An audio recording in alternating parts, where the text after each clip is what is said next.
Ahorita ya se va a grabar. ¿Dónde está abierto? Ok. ¿Ya? Vamos a compartir otra vez.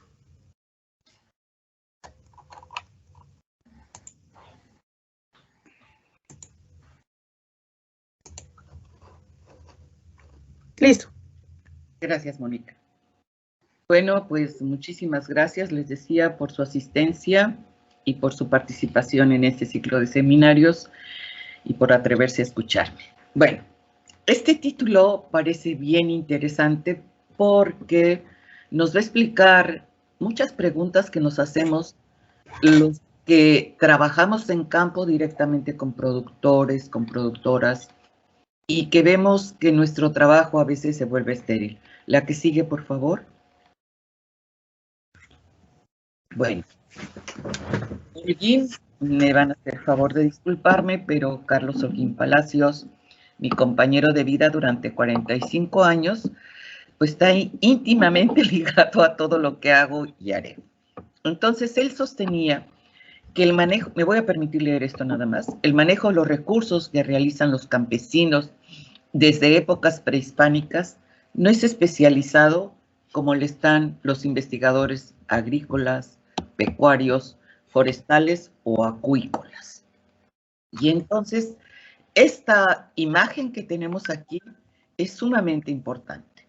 Pertenece a la cultura de remojadas, de la época prehispánica, por supuesto, y es exactamente en el campus Veracruz del Colegio de Posgraduados, en el cuerpo de agua semipermanente, que ahora le decimos La Laguna, en donde se ubica el centro de aprendizaje e intercambio de saberes que tenemos en el campus, y ahí logramos ver cómo hay elevaciones. Esas elevaciones pertenecen a una especie de protochinampas, o sea, chinampas anteriores a las que existen todavía en Xochimilco, en la zona centro de nuestro país.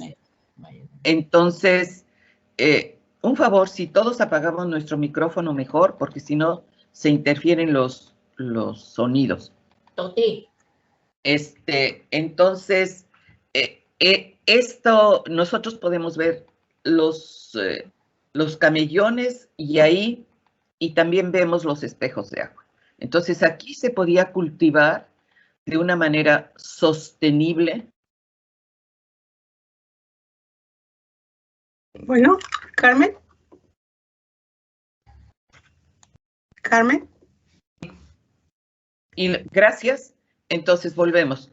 Estos sistemas, quien producían aquí, no sabían nada más de manejo de agua, sabían del cultivo de la milpa de entonces. En épocas prehispánicas no teníamos la ganadería como la concebimos ahora, pero sí había crianza animal y sí había, por supuesto, manejo acuícola de organismos. La que sigue, por favor. Bueno, entonces, ¿por qué ir de la unidisciplina a la transdisciplina? Pues desde que empezó el sistema de extensión agrícola, no se ha logrado que realmente los productores y productoras adapten lo que vamos a tratar de enseñarles. ¿Y por qué? Por lo que acabamos de decir, porque yo soy técnico especialista en suelos y llego desde mi visión unidisciplinaria a decirle al productor cómo tiene que fertilizar su suelo. Nunca le pregunto siquiera cómo lo fertiliza, qué usa, por qué lo usa, de dónde obtiene el fertilizante, si es orgánico, si es inorgánico. No. Entonces, lo único que hacemos es bajar conocimiento de forma vertical que tal vez el productor ni quiere ni necesita. Entonces, tenemos que tener muy en cuenta que el trabajo con la gente, no para la gente, sino con la gente, establece condiciones bien interesantes. Enseñanza, aprendizaje, en donde el intercambio de saberes no solo es de conocimientos. Y entonces tenemos que tener en cuenta que para lograr esta comunicación debemos de tener un gran respeto por ellos, por el otro. Y aparte, un reconocimiento a sus saberes y actuar en consecuencia con gran humildad. No saben que a través de pues casi 40 años que llevo trabajando en campo, bueno, 35 digamos, qué de cosas he aprendido. Porque yo era de esos técnicos unidisciplinarios que llegaba, por ejemplo, a los talleres de nutrición humana para que adoptaran la malanga, que fueron de las primeras experiencias. Llegaba como el tlacuache, con todos mis cachivaches, para que ellas aprendieran lo que yo les iba a enseñar, pero no llegaba a preguntar qué sabían ellas. Y ellas me lo enseñaron. ¿Por qué? Porque cuando yo pregunté a un técnico, ¿y cómo están trabajando? Me dijo, no, maestra, porque todo lo que usted llevó, ellas no lo tienen. Ni tenía respeto hacia ellas, ni me estaba poniendo en su misma dimensión, sino yo desde acá, citadina, que tengo todas estas maravillas, licuadora, batidora, esto, llego con ustedes a que ustedes hagan algo que no quieren ni les interesa y ni siquiera eso no les interesa. La que sigue, por favor. Y entonces, esto que va de la unidisciplina a la transdisciplina va a tener ciertas premisas. ¿En qué vamos a tratar de trabajar esa transdisciplina? Pues en la agricultura familiar. Y ya vemos que esa agricultura familiar tiene varias actividades y eso nos evita hacer unidisciplinarios. Pero entonces nos volvemos todólogos. Entonces sé de suelo, sé de manejo de agua, sé de... No, entonces formamos equipos interdisciplinarios entre los técnicos para poder entender la problemática y después formamos equipos transdisciplinarios con ellos, en el momento en que empezamos a compartir esos conocimientos. Ahora, ¿qué unidades de producción se consideran que conforman la agricultura familiar? Pues la parcela, el patio, solar, huerto. Los veterinarios le dicen traspatio y yo me peleo, pero bueno. Y el huerto escolar a partir de 2005, la FAO considera que el huerto escolar es parte de la agricultura familiar. Y entonces esta agricultura familiar, fíjense la importancia, la agricultura familiar y de autoconsumo, que esa es, constituye alrededor del 81% de las unidades de producción agrícola en México. ¿Qué quiere decir? Que nos estamos alimentando de esa agricultura familiar, que ignoramos, que ni siquiera tomamos en cuenta, ¿de acuerdo? Y estos son datos de FAO, no inventados. La que sigue, por favor. Otro aspecto importante que queremos tratar en este manejo transdisciplinario de la agricultura familiar son los roles de género. ¿Por qué? Porque las mujeres hemos tenido un gran trabajo para que ser visibilizadas, como dicen mis compañeras de género, para que nos tomen en cuenta. ¿Y por qué queremos que nos tomen en cuenta? Porque estamos presentes, de hecho. Es más, estamos omnipresentes, pero como no nos ven, parece que no existimos. ¿Y qué es lo peor que pasa? Que nosotras mismas no nos vemos. Si vamos a una comunidad rural y empezamos a trabajar con las mujeres y preguntamos, ¿y tú en qué trabajas? Dicen, no, yo no trabajo. Yo nada más estoy en mi casa. Bueno, ¿qué haces en tu casa? Ah, pues me levanto muy temprano a preparar el desayuno, a preparar el bastimento para mi marido y llevárselo al campo, a atender a los chiquillos. Si hay personas mayores, atender a las personas mayores, esta labor de cuidados que hasta últimamente está siendo reconocida. O sea, una serie de actividades increíbles. ¿Y qué hay? Que también ayudan en la parcela, que tienen su solar o patio en donde también siembran, tienen la crianza animal, alimentan a los animales. ¿Qué hay también de esas actividades? Pues también están en la parcela escolar a veces, o bien tienen actividades extracasa, llegan recursos económicos a través de hacer servicio, o sea, son infinitas. En 2020 se hizo un estudio bellísimo sobre las pescadoras de Alvarado. ¡Qué maravilla de mujeres! ¡Qué maravilla! Ellas son las que ponen las trampas, las que pescan, las que alinean los productos.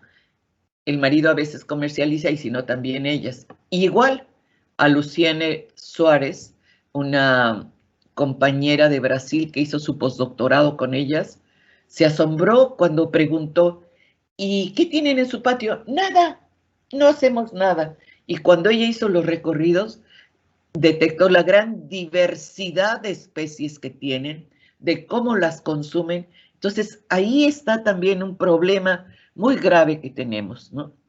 Y si nosotros vemos que de acuerdo a FAO, del 60 y 88% de los alimentos en la mayoría de los países en desarrollo, las mujeres los producen, y que en el mundo hay 500 millones de familias que practican esta agricultura y el 70% del trabajo es de las mujeres, pues entonces las mujeres ocupan un espacio muy importante, el cual se los tenemos que reconocer. La que sigue, por favor. Y todo este trabajo en la agricultura familiar hecho por mujeres, ¿qué beneficios nos reporta? Pues tratamos de que la unidad de producción familiar, contribuya a la seguridad alimentaria de esta familia. ¿Y qué es la seguridad alimentaria? Pues de acuerdo a FAO, desde la Cumbre Mundial de Alimentación del 96, la define como lo están viendo ustedes en la pantalla. Y entonces es acceso, que vemos la primera dimensión, material y o económico.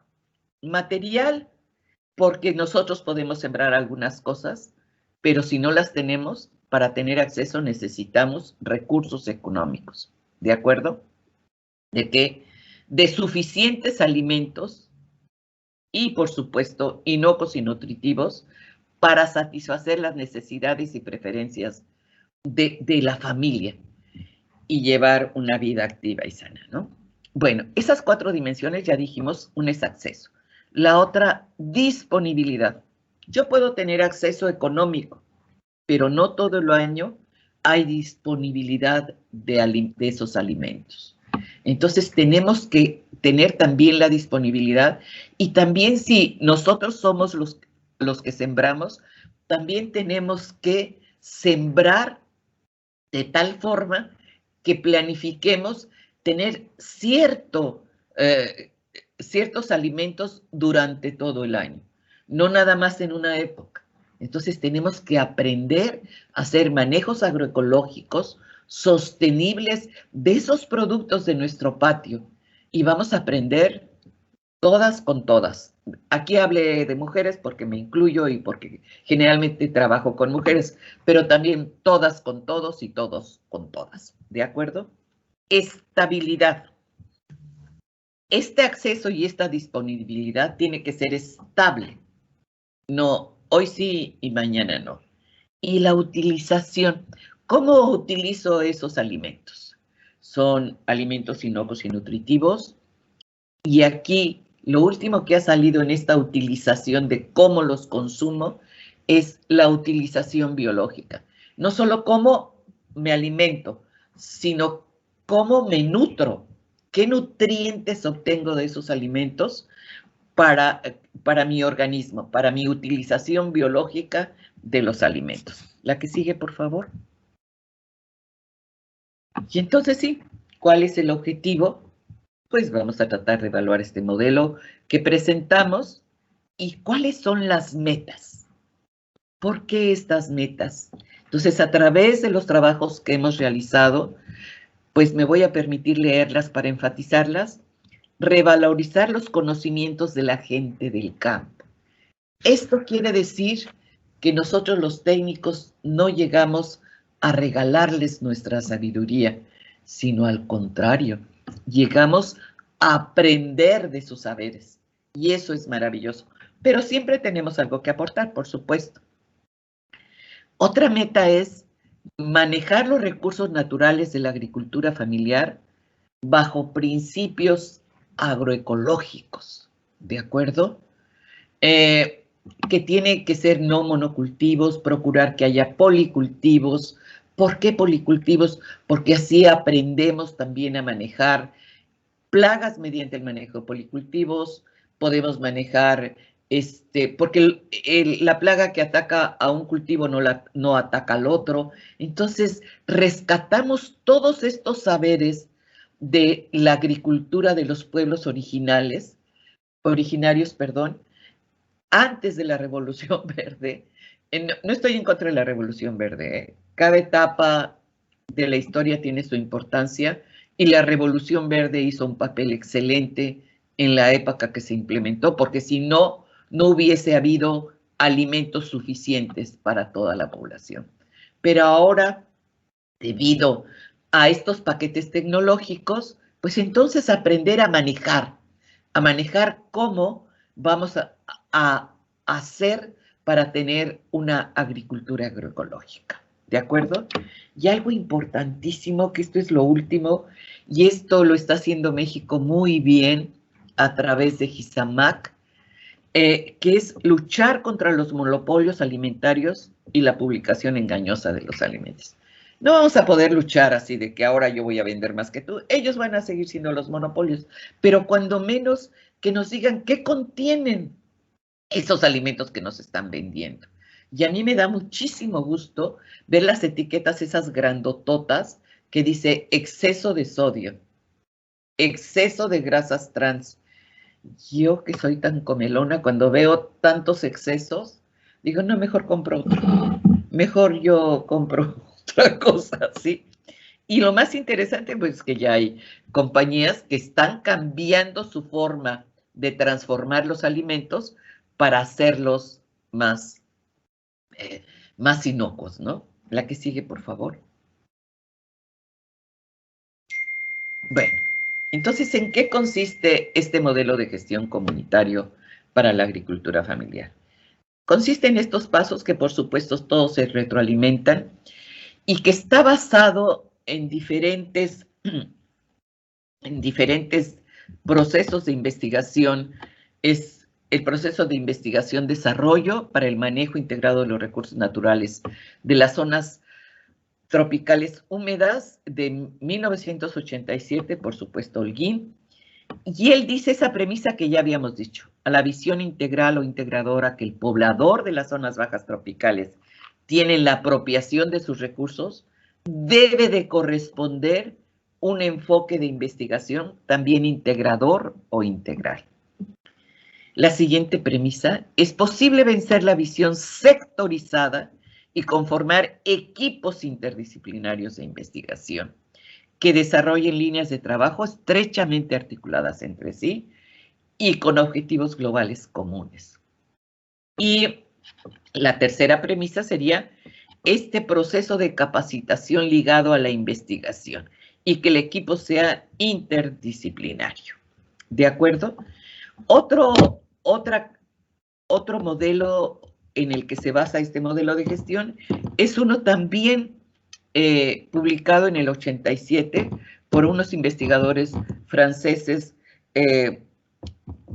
Meycoret y Job, quienes consideran que la investigación-desarrollo es el manejo de los sistemas de producción a escala real y en estrecha colaboración con los agricultores.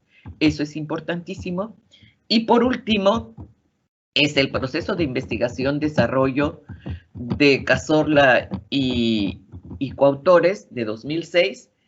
Este modelo se basa en el aprendizaje social, en donde el aprendizaje es el centro del proceso, es la base para la planificación centrada en la acción y considera como premisas básicas el aprendizaje como una condición para la aplicación de las políticas.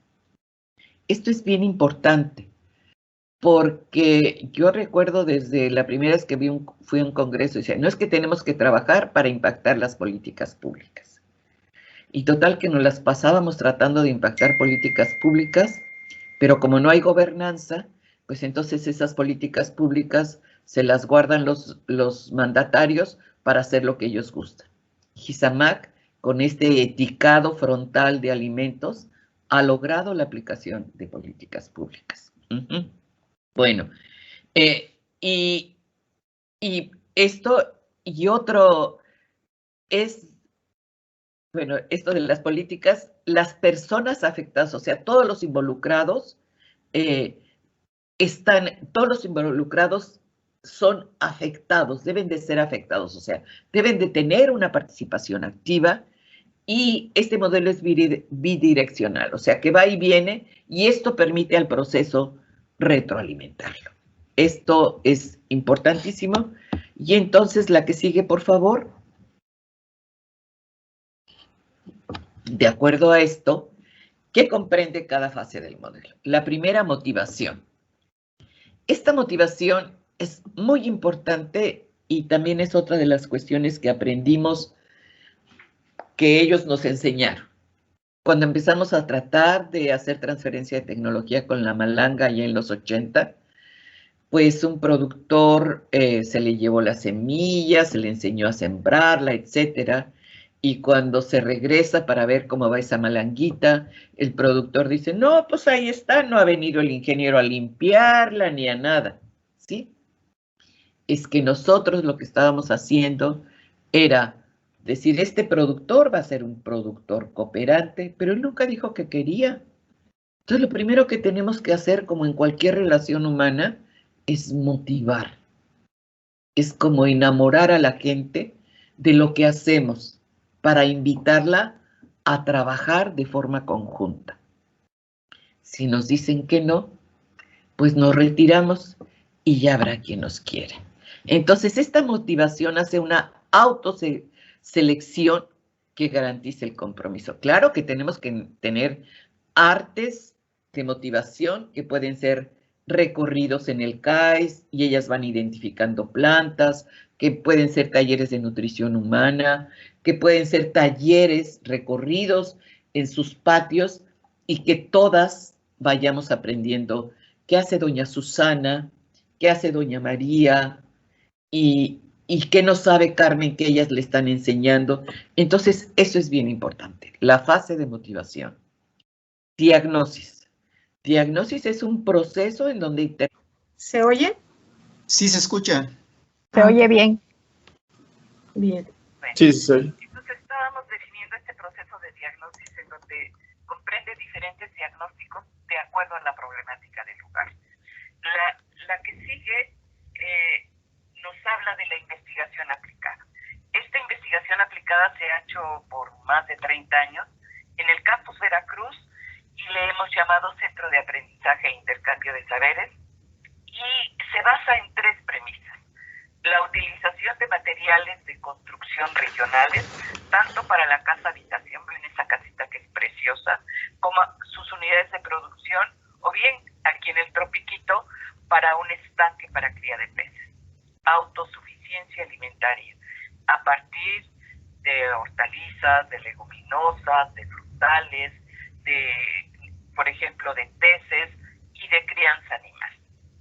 Y de autosuficiencia energética mediante el buen uso del agua, un uso autosuficiente del agua, la captación de la energía solar y mediante la deshidratación de productos deshidratadores bien rústicos, energía calórica producida para el ahumado y también la producción de abonos. ¿Se acuerdan que antes se producen a partir del petróleo, pero como ya en México no tenemos industria petroquímica, no de esta ahora, ¿no? Sino uno de los que más pelea fue el que desaparece el Instituto Mexicano del Petróleo, y entonces nos quedamos sin esa tecnología para producir los fertilizantes inorgánicos, pero podemos tener fertilizantes orgánicos a través de vermicomposta, de composteo aeróbico, de composteo anaeróbico. Aquí también entra la investigación investigación básica que debe estar muy relacionada con la aplicada para generar interrelaciones cíclicas en el modelo. ¿De acuerdo? Después sigue este diseño de estrategias de actuación para el desarrollo comunitario. ¿En qué consiste esto? Ya hicimos los diagnósticos, o sea, ya vimos la problemática. Entonces, de acuerdo a esa problemática, tenemos que haber generado ya o generar una investigación aplicada. Primero probamos en el campo, en el centro de investigaciones, y luego llevamos. ¿De acuerdo? Entonces, este es algo bien importante porque nosotros, de acuerdo a lo que se detectó, podemos hacer un árbol de problemas. Identificamos los problemas, que serían el tronco, las causas, que serían las raíces, y en las ramas tendríamos las soluciones. Pero lo hacemos entre todos. Aquí estamos en Sierra de Santa Marta haciendo ese ejercicio. O bien, una otra herramienta del análisis del diagnóstico sería el análisis FODA. Eso nos llevaría hasta estrategias de acción y todo esto, ¿no? A partir de las fortalezas, debilidades del ambiente interno y de las oportunidades y amenazas del ambiente externo. Y algo muy sencillito es que después de una visita al CAIS o de una visita hacia sus patios, detectamos qué quieren hacer, qué les gustaría hacer. Y entonces, de acuerdo a eso, trabajamos con ellos. El desarrollo comunitario es el proceso de investigación y experimentación participativa. Esa es una etapa bellísima, porque ahí sí intervenimos todas, desde el diseño de las estrategias, el desarrollo comunitario, es esta transdisciplina. La que sigue. Otra fase del proceso es la evaluación. Este es bien importante y por eso vieron en el diagrama que todas se retroalimentan, porque en cada paso vemos si vamos bien o nos regresamos y volvemos a trabajar. Y entonces esta evaluación nos permite retroalimentar el proceso de una forma permanente. Ya que hicimos todo esto, entonces, ¿dónde hemos aplicado este modelo de gestión comunitaria para la agricultura familiar? Pues hemos trabajado, como Mónica menciona, desde nivel licenciatura, con chicas de nivel licenciatura, que ellas han trabajado desde jardín de niños hasta secundaria, tratando de, aquí ha sido muy importante la relación con la Facultad de Nutrición de la Universidad Veracruzana, porque desde que estaba la maestra Malpica, nos ayudó. Ella era la profesora de desarrollo comunitario y entonces fue muy fácil trabajar. Después con el doctor Díaz Vega, y actualmente pues tenemos una egresada del campus, la doctora Lita Carlota Campos, que con ella seguimos trabajando. Entonces, ¿qué identificamos en esta experiencia de campo? Pues identificamos indicadores producto de lo que estamos haciendo. Fíjense qué importante es el origen de los alimentos que consume la familia. ¿De dónde vienen esos alimentos? Del solar o patio, de la parcela, del monte, de la tienda, del supermercado o del trueque. ¿Cómo intercambian eso? ¿Cuáles son los alimentos que constituyen su dieta diaria? Bueno, ustedes pueden ver ahí hasta la implementación del plato del buen comer y la jarra del buen beber en almuerzos escolares. ¿Y cómo verificamos esto? Pues de acuerdo al porcentaje de alimentos que abastece la agricultura familiar, que determina su patrón alimentario, al censo del estado nutricio y de salud de los escolares, o bien de las mujeres, a los servicios de saneamiento que tiene la comunidad o la escuela, y en estos talleres de nutrición humana en donde todos participamos. Otra experiencia interesante es esta realizada por Adlai Reyes Betanzos, que es su tesis de maestría en Ciencias en Ecología Tropical del Centro de Investigaciones Tropicales de la UB, y entonces ella, sus indicadores productos de su tesis, estrategias para el manejo agroecológico del huerto familiar. aporte de los solares a la nutrición familiar. Entonces, las fuentes de verificación fueron que ese patrón alimentario que del Programa Especial de Seguridad Alimentaria de la FAO, ella lo siguió, pero ella descubrió que en ese patrón no contempla, o sea, considera nada más aquellos productos que se consuman más de 3 veces a la semana.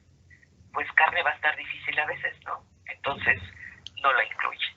Entonces, de acuerdo a eso, ella dijo, no, como revisó todos sus datos, dijo, no, yo voy a hacer un criterio generado.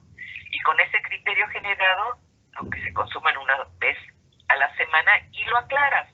Este patrón alimentario está diseñado a partir de la frecuencia semanal del consumo de alimentos, que puede ser más fiable porque estamos especificando de dónde lo obtuvimos, y ahí algo bien interesante, que el aporte energético satisface las necesidades de la familia, es lo que marca el Instituto Nacional de la Nutrición y la FAO, y también el aporte proteico, 64.95 gramos, ¿de acuerdo? En lugar de 38.69. Entonces, ¿qué nos dice esto? Es que tenemos que estar muy pendientes de cómo estamos trabajando. Una actividad muy hermosa era cocinar con ellas, y de ahí salió el recetario de la comunidad con platillos completos. Bueno, ya no hay mucho tiempo, la que sigue al final comentamos. La agricultura familiar también se basa en estas, también contempla, como ya dijimos, muchos aspectos, no nada más las hortalizas y la crianza animal. Y así fue que en la tesis de Lorena Patricia hizo sobre la conservación de las unidades de manejo ambiental para la conservación de la vida silvestre de orquídeas, fue la base del diseño de estrategias de operación. Y eso fue bien interesante. Ahí están los indicadores producto. ¿Y qué hizo ella? Ella caracterizó a 6 sumas de diferentes estratos, o sea, UMAS, por ejemplo, la UMA de un arquitecto, que es una de las fotos que está aquí, que él no comercializa sus orquídeas, él está en Catemaco y las disfruta, ¿de acuerdo? Él tiene esa solvencia económica. Pero hay unas operadas por mujeres que de ahí es su sustento económico. Y entonces hubo hasta una que está en Nayarit, y el dueño de la UMA la invitó a que la fuera a conocer, que exporta orquídeas a nivel internacional. Entonces lo que ella hizo fue los diagnósticos, como marca el modelo, esos diagnósticos los documentó en video, y el diseño de estrategias se hicieron en la UV, ahí con la doctora Menchaca, y ahí ellos identificaron sus fortalezas, sus oportunidades, sus debilidades y sus amenazas, y diseñaron sus estrategias. Y aquí algo bien importante fueron los acuerdos. Estos que están aquí, y saben qué es lo más bello, que todavía se reúnen y retroalimentan el proceso. Ahora nos vamos a algo maravilloso, las estufas ahorradoras de leña. ¿Por qué decimos que innovaciones en el diseño, construcción y operación? Porque no vamos con el modelo prefabricado y les decimos, van a traer tantos tabiques, van a hacer esto, no.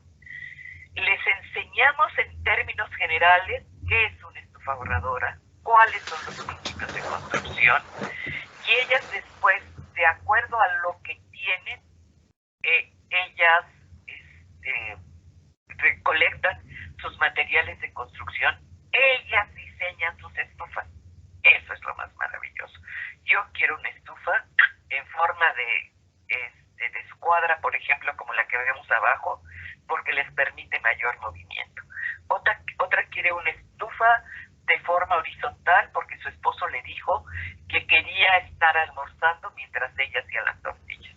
Bueno, así o más colonizada. Ajá.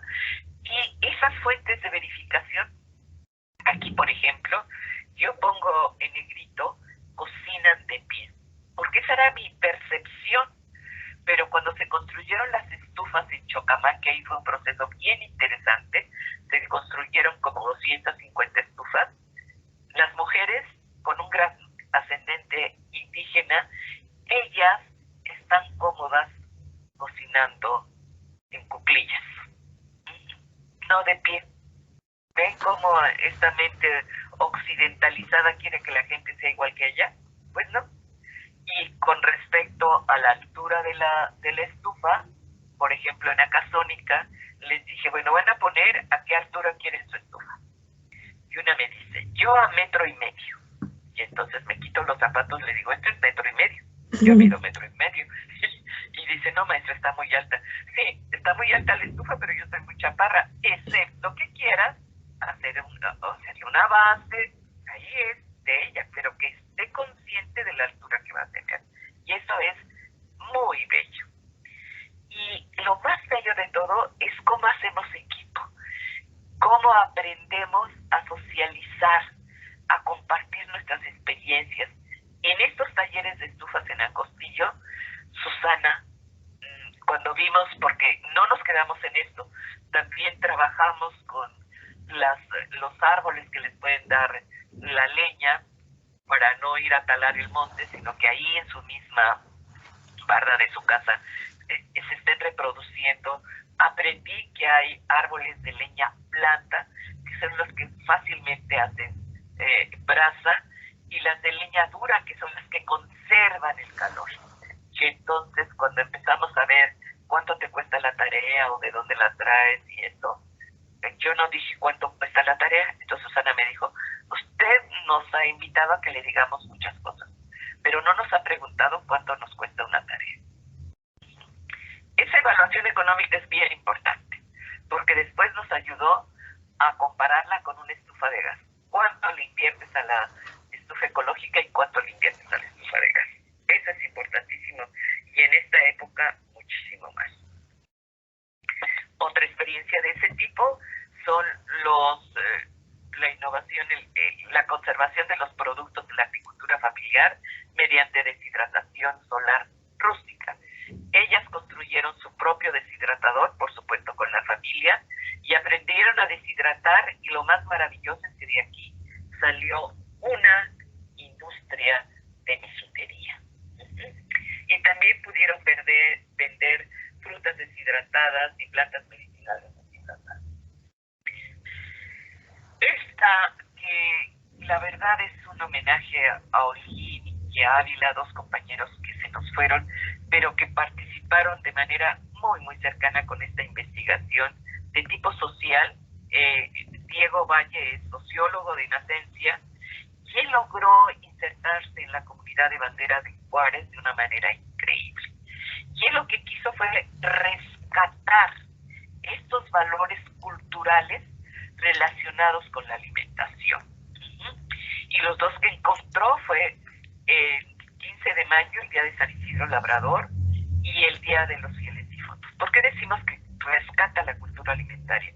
Porque para poder elaborar los platillos que se ofrendan, por ejemplo, a los fieles difuntos, que los dos tradicionales son con maíz negro, que se tiene que sembrar en una época. Nada más se siembra para esas festividades, para hacer los tamales con este maíz y el atole con este maíz. Me voy a permitir decir, como les dicen ellos, a estos tamales son los tamales de pedo, y el atole, como es así, tiene una consistencia gelatinosa, les llaman los tamales de nalga.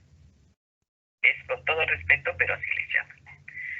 Esta última investigación que estamos haciendo es lo de huertos agroecológicos, y vamos bien. La quise poner porque miren, en la diapositiva que está en medio precisamente, pero en la base, están unos chiquitos construyendo deshidratadores solares. No saben qué maravilla. Esta va a ser la tesis doctoral de María Erlinda López Armas, que pronto, yo creo, este cuatrimestre ya se graduó. Entonces, ella está viendo todo un proceso agroecopedagógico para el diseño y operación de huertos escolares, y que de aquí se obtengan los alimentos que elaboran las mamás en los comedores escolares. Esa experiencia ha sido muy bella. Y como conclusiones. Bueno, evidenciar que la agricultura familiar ha contribuido a la comprensión y la importancia de los patrones de consumo de alimentos, también a este rescate de la cultura alimentaria y algo importante en las mujeres, esto sí lo voy a leer, a través del trabajo realizado han logrado reconocerse en su ser y en su hacer, descubriendo la riqueza de los conocimientos que hemos compartido. Y algo también importante es que solo nadie tenemos que estar participando, no solo entre los compañeros del campus de diferentes disciplinas, sino también con instituciones gubernamentales de diversa naturaleza y nivel, y instituciones académicas nacionales y extranjeras. Hemos tenido estudiantes franceses que han hecho excelentes trabajos con las comunidades, organizaciones no gubernamentales. Yo creo que este proceso de interacción interinstitucional es un gran resultado que esperemos, bueno, que ya estamos cosechando. Pues muchas gracias, pero antes les pregunto, asumimos los retos de conocer nuestra historia para no repetir errores que ya alguien repitió y para aprender de estos conocimientos ancestrales, y llevamos una mirada hacia el futuro. Este mural que está aquí fue pintado hace 15 años por chiquitos que ahorita ya son maestros en ciencias, pero lo asombroso es la imaginación de los niños, es ese sentido de ver más allá de una realidad que se está viviendo, pero que se puede convertir en realidad. Si no aprendemos a soñar, no vamos a aprender a actuar, no vamos a aprender a hacer. Y ahí el ejemplo es una planta de maíz con 8 mazorcas. Y no es transgénica, ¿eh? Pues muchísimas gracias. Y si hay alguna pregunta, con mucho gusto. Y si no, las pueden mandar y se las podemos contestar por correo, por la vía que me indiquen. Y también estamos en disponibilidad de compartirles un librito que tenemos del Centro de Aprendizaje e Intercambio de Saberes y el recetario de Malanga que salió el año pasado, en 2021, que de verdad es una riqueza. Pues muchísimas gracias. Ay, gracias a ti, Carmen. Ahora, si gusta alguien algún comentario o una pregunta, adelante. No tengo nada escrito, nada más arriba que teníamos un saludo de Canché y nada más. Pero bueno, yo aprovecho para felicitarte, es un lujo escuchar todo este trabajo de manera completa, no en partes, porque nunca lo había escuchado así completo, había escuchado algunas partes y otras que no conocía. Por ahí tienen levantada la mano algunas personas. María Lorena Soto, adelante. Gracias, soy Lorena Soto del Colegio de la Frontera Sur, mucho gusto. Gracias, doctora Carmelita, por esta interesante conferencia. Yo quisiera saber su perspectiva acerca de cómo debería cambiar la educación en México a la luz de estas experiencias transdisciplinarias. Gracias. Muchas gracias, Lore. Pues ese es el gran reto, ¿no? Quitarnos de los patrones tradicionales y empezar a aprender a construir el conocimiento juntos.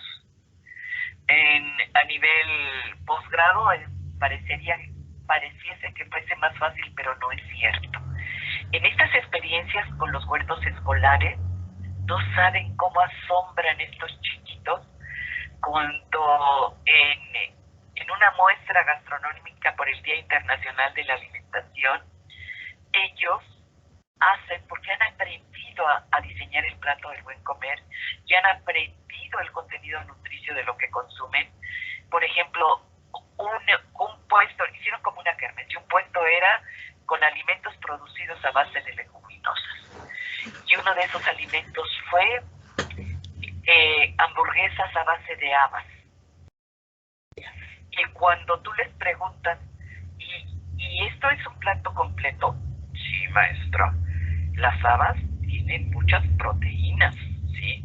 Pero aparte tiene cebollita y tiene ajo y aparte tiene huevo, pero la servimos con una ensalada que va a tener las verduras, vitaminas y minerales. Es un plato completo. Uno se asombra de verdad. Ese chiquito de tercer año de primaria que construye con su mamá, porque dijimos que vamos a construir entre todos el conocimiento, que construye con su mamá un deshidratador a base de cartón y plástico y que nos lleva frutas deshidratadas, flores deshidratadas. Yo creo que tenemos que cambiar ciertos patrones, así como muy verticales de enseñanza, y sensibilizar a los chiquitos de que ellos pueden construir el conocimiento con nosotros. Estos huertos agroecopedagógicos, como se les llama, como les llama Linda y como así es su tesis, yo creo que es una gran experiencia. Tenemos que cambiar procesos, tenemos que cambiar paradigmas. Yo creo que ya el paradigma de tener profesionistas supercalificados y todo, pues el que tenga la capacidad, bienvenido, por supuesto, pero no todos. Y entonces no les tenemos que poner la zanahoria de vas a ser doctor en ciencias o maestro en ciencias, no hay que poner zanahorias, hay que motivar su espíritu, su esencia, para que ellos construyan lo que ellos quieren ser. Gracias, Lore, un abrazote. Aquí hay también levantada la mano de Miguel Ángel Casiano, si gusta emitir su pregunta o comentario. Sí, muchas gracias. ¿Me escucha? Sí. Muchas gracias. Sí, antes que nada, felicidades por la presentación. Estoy desde el inicio y yo estoy en el Campus Puebla, pero me gusta participar en esta temática, en este seminario. La pregunta es, esta experiencia que se ha generado, ¿habría manera ya de perpetuarla a través en políticas públicas que nos pudieran ayudar a fortalecer conocimientos a través de la educación, tanto la educación formal como la educación informal? Es decir, que todas estas actividades ya las pudiéramos llevar a las escuelas secundarias técnicas, a los centros de bachillerato tecnológico, etcétera. Y por el otro lado también, pues fortalecerlas con unas políticas públicas para aprovechar todo este conocimiento interesante y que pudiéramos pulverizar, no sé, el país, norte, centro y sur, y ver cómo como investigadores pudiéramos llevar todo este conocimiento de la mano y poder replicar como intercambio de experiencias con otros productores de la región o en otras zonas también. Muchas gracias. Gracias, Miguel Ángel. Antes de que respondas, Carmen, vamos a preguntarle a Tacho que si tiene alguna pregunta y ya les respondes a los dos. Ok. Adelante, Tacho. Gracias, buenas tardes. Mi pregunta tiene la misma relación que el compañero, sobre todo está enfocada a cuál es la limitante, el factor que impide que estos desarrollo educativo en los diferentes niveles se convierta ya una política pública para que se aplique en los planes y programas de estudio de todos los niveles. Esa es mi pregunta. Sí, gracias. Muchas gracias, Tacho. Bueno, Y esta sería la última pregunta porque ya estamos sobre tiempo. Adelante, Carmen, escuchamos.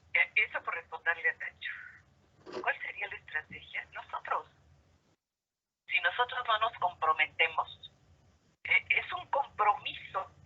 Yo recuerdo una vez que estábamos en una reunión de seguridad alimentaria y un compañero, que por cierto fue mi alumno, pero que es una eminencia, dijo, Carmen, pero ¿cómo le vamos a hacer? Le dijo, pues no, nosotros a las escuelas. Si tú tienes algo que compartir, no te quedes escribiendo artículos. Si quieres hacerlo, si quieres escribir artículos, escríbelos. Pero si nosotros, los académicos, los investigadores, no nos comprometemos a decir, aquí voy yo, ay, pero ¿cómo voy a ir a una escuela primaria? Pues como con los pies interés y con el entusiasmo y con las ganas, ¿sí? Entonces, el compromiso está en nosotros. Ahora, para llegar a las políticas públicas, pues hay que andar y andar hasta que lleguemos. Ahora tenemos una suerte, porque hay gente comprometida en instituciones como CEDARPA, el doctor Obando.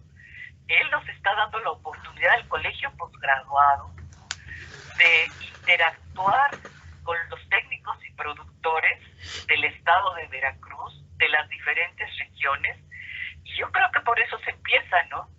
También se va a trabajar con las mujeres.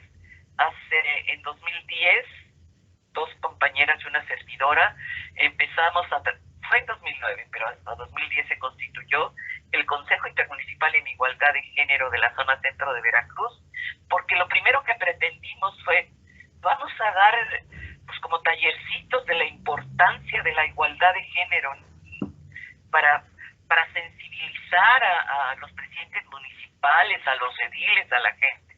Bueno, total, así empezamos. Actualmente son 47 municipios que conforman este consejo, y el doctor Obando precisamente quiere que a través de CEDARPA haya 3 consejos intermunicipales en el estado de Veracruz: el de la zona norte, el de la zona centro, que ya está, y el de la zona sur, y se va a empezar a trabajar con experiencias piloto. Entonces, ¿cuál es la clave? Comprometernos. Por eso la pregunta: ¿asumimos los retos o nos quedamos sentados en nuestro escritorio muy a gusto y ni siquiera salimos a la parcela del vecino? Gracias, de verdad. Ay, gracias a ti, Carmen. Tenemos aquí unas felicitaciones de Marisol Lima Solano, de Carlos Guadalupe Canché, la doctora Rosa Isela también, y Lady Odette te manda felicitar también, y Marta María Pastrana Rivera, muchas felicidades, doctora Carmen, por compartir su experiencia de vida, y me uno a esas felicitaciones. Carmen, muchísimas gracias. Esto ha sido un verdadero banquete de experiencias el que nos has dado el día de hoy. Y pues logramos vencer a la tecnología que nos falló, pero salimos adelante. Entonces, no quedarse varados, hablar. Exacto, como dices bien. Bueno, pues le damos un aplauso a la doctora Carmen. Y no se pierdan, la próxima semana tenemos otro seminario.